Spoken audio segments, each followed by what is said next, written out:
Saya Muhammad Nizar bin Jaafar Ilyas Amin. Saya Syarwayudi bin Yusof. Saya Cik Hartini binti Cik Awang.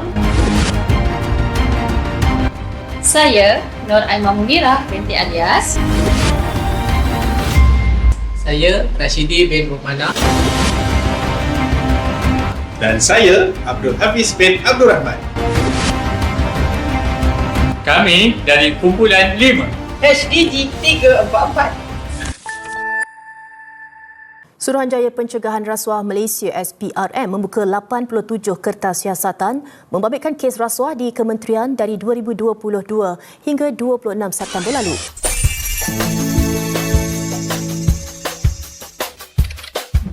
Rasuah.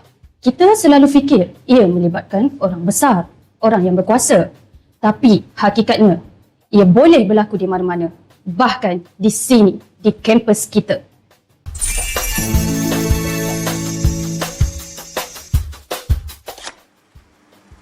Assalamualaikum Prof. Waalaikumsalam. Prof, ada sedikit token lah. Moga Prof boleh tengoklah markah-markah assignment saya tu.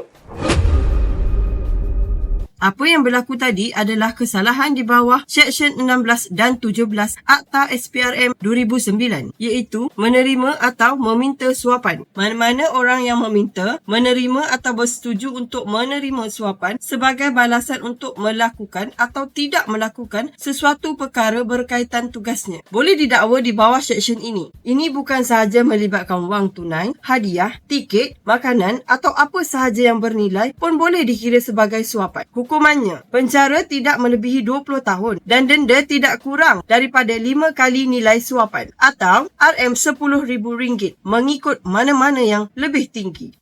Betul. Nanti saya tengokkan macam mana. Baik Prof.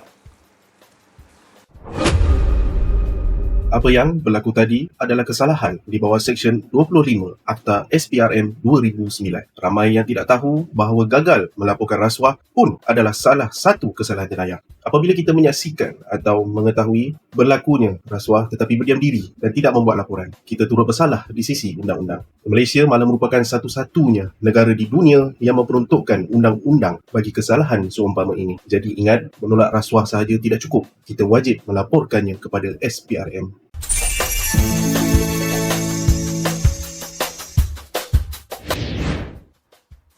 Assalamualaikum. Salam. Apa tu? Didik, boleh tak tanda tangan kat sini? Untuk program semalam, kita tuntut 800 walaupun sebenarnya 300 je. Tapi tu kan tak betul. Alah, sign je lah. Tak ada orang tahu pun. Apa yang baru kita saksikan tadi adalah kesalahan di bawah Seksyen 18 Akta SPRM 2009 iaitu tuntutan palsu. Kesalahan ini berlaku apabila seseorang mengumpulkan dokumen seperti resit, invoice atau borang tuntutan yang mengandungi maklumat palsu dengan tujuan untuk memperdayakan majikan atau pejabat. Contohnya, menuntut RM800 sedangkan hanya RM300 sahaja yang dibelanjakan. Ini adalah penipuan dan ia adalah jenayah. Hukumannya sama, penjara tidak melebihi 20 tahun dan denda tidak kurang daripada 5 kali ganda nilai suapan atau RM10,000 mengikut mana yang lebih tinggi. Alright. Thank you. Okey.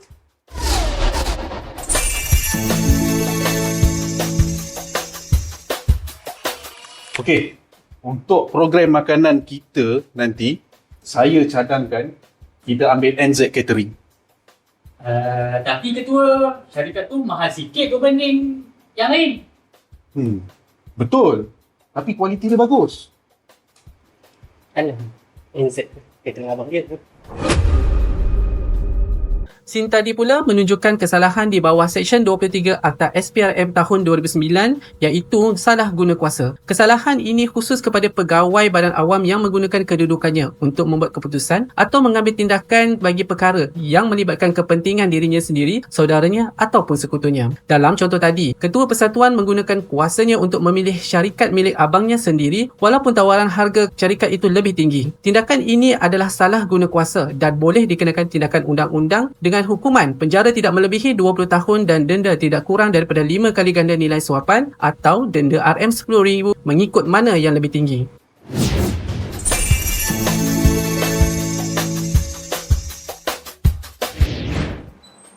Cik. Okey, ini habuah daripada pihak syarikat kami. Kami harap Cik dapat pertimbangkanlah tender untuk bekalan peralatan kampus tahun ini. Okey, saya akan pastikan awak dapat kontrak itu. Terima kasih banyak, Cik. Sama-sama. Sin ini pula memperlihatkan kesalahan di bawah Seksyen 17A Akta SPRM 2009 iaitu tanggungjawab korporat. Ini adalah peruntukan baharu yang memperluaskan tanggungjawab jenayah rasuah bukan sahaja kepada individu malah kepada syarikat atau organisasi. Jika mana-mana pekerja atau wakil sesebuah syarikat memberi rasuah kepada pegawai awam untuk mendapatkan kontrak atau kelebihan perniagaan, syarikat itu sendiri boleh didakwa. Syarikat hanya boleh terlepas daripada pertuduhan sekiranya dapat membuktikan bahawa mereka tidak tahu, tidak bersetuju dan telah mewujudkan prosedur yang mencukupi untuk mencegah rasuah dalam organisasi mereka. Hukumannya, penjara tidak melebihi 20 tahun dan denda tidak kurang daripada 10 kali ganda nilai suapan atau RM1 juta mengikut mana yang lebih tinggi.